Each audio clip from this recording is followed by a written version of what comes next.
नमस्कार दोस्तों, कैसे हैं आप सब। उम्मीद करती हूँ कि आप सब अच्छे हैं, स्वस्थ हैं और अपने अपने घरों में सुरक्षित हैं। दोस्तों की जैसे कि मैंने आपको बताया था कि 4 तारीख को मेरे यहाँ है कुल देवता की पूजा और सुबह सुबह ही मैं ये सारे काम में लग गई थी। और इस दिन तो पूरे दिन टाइम नहीं मिल पाता है, इस वजह से मैं आप लोगों के ना तो कमेंट के जवाब दे पाई, ना ही मैं कोई दूसरा वीडियो अपलोड कर पाई थी।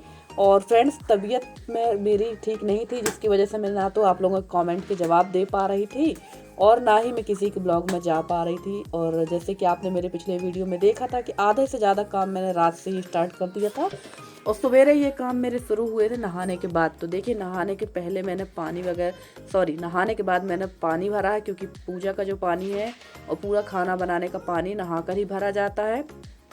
और ये दिवाला है हमारा, जहाँ की सफाई भी हमें नहाकर ही करना पड़ती है। और यहाँ पर हम लोग झाड़ू का उपयोग नहीं करते, कपड़े से इसकी सफाई करते हैं। और साफ नहाने वाले पानी से छुई मिट्टी को फुलाया है। मेरी काफ़ी सिस्टर लोग बोलती हैं आप चिकनी मिट्टी से पुताई नहीं करते हैं, तो हमारे यहाँ चिकनी मिट्टी बाहर से आती है, जहाँ भी खदान रहती वहाँ से आती है। तो इस समय 3-4 साल से, जब से लॉकडाउन हुआ तब से चिकनी मिट्टी आ नहीं रही है। नहीं तो पहले हम लोग उसी से पुताई करते थे। और ये मैंने अपनी बगल वाली के यहाँ से मंगाई थी, तो मैं यहाँ पर उससे चिकनी मिट्टी से पुताई, यानी छुई कहते हैं हमारे, उससे मैं पुताई कर रही हूँ। और हमारे यहाँ दिवाला है, पूजा वाला कमरा है, अधिकतर चूने से पुताई नहीं होती है, चिकनी मिट्टी यानी छुई मिट्टी से ही पुताई की जाती है। क्योंकि छुई मिट्टी को हमारे यहाँ शुद्ध माना जाता है और चूने को अशुद्ध माना जाता है। तो चलिए, ये काम भी मेरा हो चुका है। इसके बाद यहाँ मैं कर दूँगी ये सारी साफ़ सफाई, क्योंकि ये साल में 2 बार ही होती है ये साफ़ सफाई। एक तो होती है इस टाइम पे, पूजा के टाइम पे, और दूसरा होती है दीपावली के टाइम पे। तो ये सारा पानी नहाए का ही है, ये सारा साफ़ सुथरा कर देंगे तो मैं यहाँ के काम से फ्री हो जाऊंगी। उसके बाद में बनाऊंगी पूजा का सामान। और जितने भी मेरे फ्रेंड्स हैं, जितनी भी मेरी बहनें हैं, सबका तहे दिल से बहुत बहुत धन्यवाद कि आप लोग मेरे से उतनी दूर रहकर भी आप लोग मेरा इतना ख्याल रख रहे हैं, इतना ध्यान दे रहे हैं, जिसके लिए मैं आप लोगों का बहुत बहुत धन्यवाद कहूँगी। इतने अच्छे अच्छे कमेंट किए हैं आप लोगों ने मेरे को कि मेरे पास शब्द ही नहीं है आप लोगों को कुछ कहने के लिए, कि कम से कम आप लोग उतनी दूर रह के मेरी तबीयत के बारे में चिंतित हैं, मेरे से इतना बोल रहे हैं, पूछ रहे हैं। लोग तो आसपास रहकर भी नहीं पूछते हैं कि आप कैसे हो, क्या है, क्या तबीयत थी। किसी को कोई फ़र्क नहीं पड़ता। भाई, तबीयत ख़राब है तो आपकी है, हमारी थोड़ी ना है। जैसा होगा वैसा करोगे आप, हमें क्या लेना देना, हम तो अपने में मस्त है। तो आप लोगों का बहुत बहुत धन्यवाद कि आप लोग इतना मेरे से पूछ रहे हैं।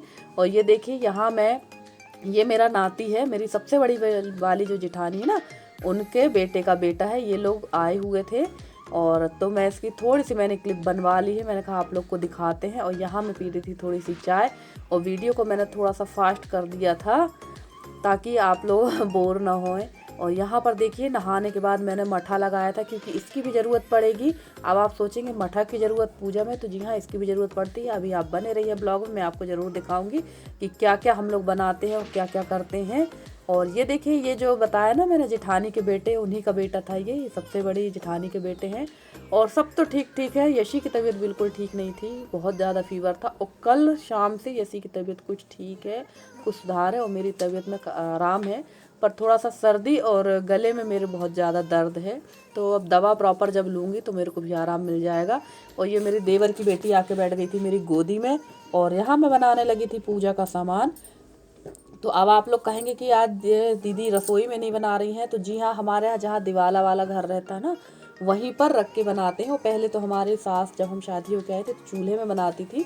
फिर हम ही लोगों ने धीरे धीरे यहाँ पर गैस रख दी थी, क्योंकि वो चूल्हे में बनाती थी, परेशान हो जाती थी। तो हम लोग यहाँ गैस में बनाने लगे थे। और यहाँ पर एक गंजी में, ये जो फर्स्ट में जो गंजी है, इसमें दूध है, और ये दूसरी वाली गंजी में है छाछ यानी मठा। तो एक में, दोनों में डालेंगे चावल, तो एक में बनेगी खीर और एक में बनेगी महेरी। अब आप कहेंगे महेरी, आप लोग बहुत सारे लोग पहली बार सुन रहे होंगे। तो जी हाँ, महेरी मठा में जो चावल डाल के पकाते हैं और उसमें नमक डालते हैं, उसको महेरी कहते हैं। और दूध में शक्कर डाल के जो पकाते हैं, उसको खीर कहते हैं। तो ये दोनों आइटम बनेंगे। और यहाँ पर मेरा सिर धोकर, नहा धोकर आ चुकी थी, और हिम्मत तो जवाब दे ही रही थी, पर कुलदेवता का काम था और कुलदेवता की ही कृपा से इतना अच्छा से काम हो गया मेरा, जिसकी कोई हद नहीं है। वाकई कहते हैं ना, ईश्वर होता है। मैं रात को जब सो रही थी ना, तो मैंने यही कह के सोई थी कि देखिए, कुल देवता महाराज से कि अगर आप मेरे से अपना काम कराना चाहते तो इतनी हिम्मत दीजिए कि मैं आपका काम अच्छे से कर सकूं। और सच में सुबह मुझे काफ़ी हद तक ठीक लगने लगा था। तो यहाँ पर मैं बना रही थी और ये देखिए एक तरफ मैंने अलट पलट दिया है, जो मठा वाला जो चावल था उसको आगे कर दिया है और पीछे रख दी है खीर। और यहाँ मैं पूजा भी करती जा रही थी। और ये मेरे देवर के लड़के पैर पड़ के गए हैं, देवर यानी मेरे चाचा ससुर के लड़के हैं वो जो आए थे। और मेरी सिस्टर कह रही थी कि परिवार में जब आपका इतना बड़ा परिवार है तो सब लोग क्यों नहीं आ जाती देवरानी जेठानी। तो सिस्टर मेरे यहाँ मेरे जैसे ससुर जी लोग जो है ना, सबके देवता अलग अलग हैं। तो सबके यहाँ जो मेरे बड़े ससुर जी उनकी सब बहुएं आ गई, छोटे ससुर जी उनकी सब बहुएं आ गई। तो सब जिनके यहाँ जो पूजा पाठ है तो वो अपने अपने घर का पूजा पाठ कर रहे थे। अब मेरे यहाँ कौन करता, तो यहाँ तो मैं ही अकेली थी। और ये देखिए ये सारा जो आइटम है बाकी का सब शुद्ध घी में बनता। खीर मैंने बना के रख दी है और महेरी भी मैंने बना के रख दी। मैंने ज़्यादा लंबा नहीं दिखाया है।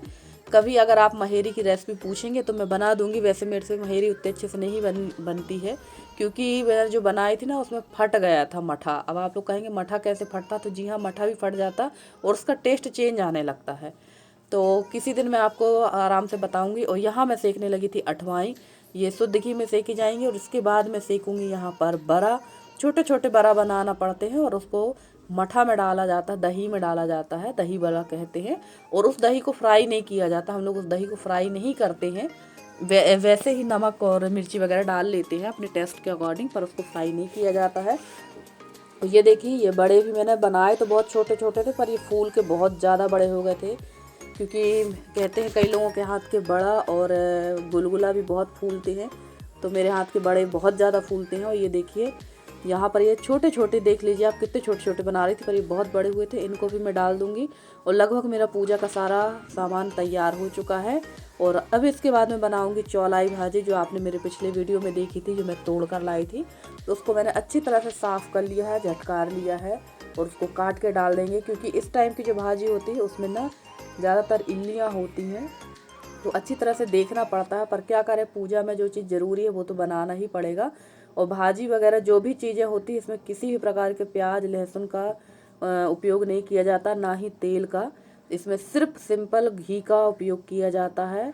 और पहले के ज़माने में तो बहुत ज़्यादा नियम होते थे, गीले कपड़े पहन के बनाओ, लकड़ी को धुल के बनाओ। पर अब की बहुएं तो पूजा में नहीं आना चाहती, पूजा नहीं करना चाहती, तो ये नियम कहाँ फॉलो करेंगे। तो बस जितना मेरे से हो सका उतना मैंने किया है, कोशिश की है। और देखिए यहाँ पर सारी चीज़ें कंप्लीट हो गई हैं और भाजी भी मैंने यहाँ छोंक दी थी और पूजा की भी मैं तैयारी करती जा रही थी। यहाँ सब साफ़ सुथरा करने के बाद यहाँ पे मैं कर दूँगी लिपाई, क्योंकि लिपाई भी बहुत ज़रूरी है यहाँ की, क्योंकि खाना बना है। इसके बाद यहाँ पर हो जाएगी पूजा। और किस तरह से पूजा होती है मैं पूरा तो आपको नहीं दिखा पाऊँगी, क्योंकि सभी लोग पसंद नहीं करते हैं। और यहाँ देखिए ये पूजा थोड़ी सी क्लिप मैंने बना ली थी। और जो कासिक थाली मैंने निकाली थी उसमें रखा जाता है प्रसाद जो हम लोग बनाते हैं। और ये थालियाँ जो है कुल देवता को अर्पित की जाती है। उसके बाद सारे लोग एक थाली का जो प्रसाद खाते हैं। तो ये देखिए यहाँ पर हमारे बड़े जेठ जी कर रहे थे पूजा। बड़े जेठ जी यानी बड़े ससुर के बेटे हैं ये। तो ये यहाँ पर कर रहे थे पूजा और यहाँ पे सभी जेठ लोग बैठे थे। तो मैं यहाँ से हट गई थी, क्योंकि पूरे कमरे में जेंट्स थे तो अच्छा नहीं लगता अकेली लेडीज़ का यहाँ खड़े होना। और फ्रेंड्स, आप लोग को मेरे वीडियो कैसे लगते हैं? अगर आप लोग को मेरे वीडियो पसंद आते हैं तो प्लीज़ मेरे वीडियो को लाइक करें, शेयर करें, मेरे चैनल को सब्सक्राइब करके जिस तरह से आप लोग अपना सहयोग मेरे साथ बनाए हुए हैं उसी तरह से अपना सहयोग बनाए रखें। मैं पूरी कोशिश करूँगी कि आप लोगों के लिए अच्छा से अच्छा वीडियो लेकर आती रहूँ। और अगर आज का ब्लॉग आप लोग को अच्छा लगा हो तो प्लीज़ कमेंट करके बताइएगा। मिलती हूँ मैं आपसे अगले वीडियो में, तब तक के लिए bye bye and take care.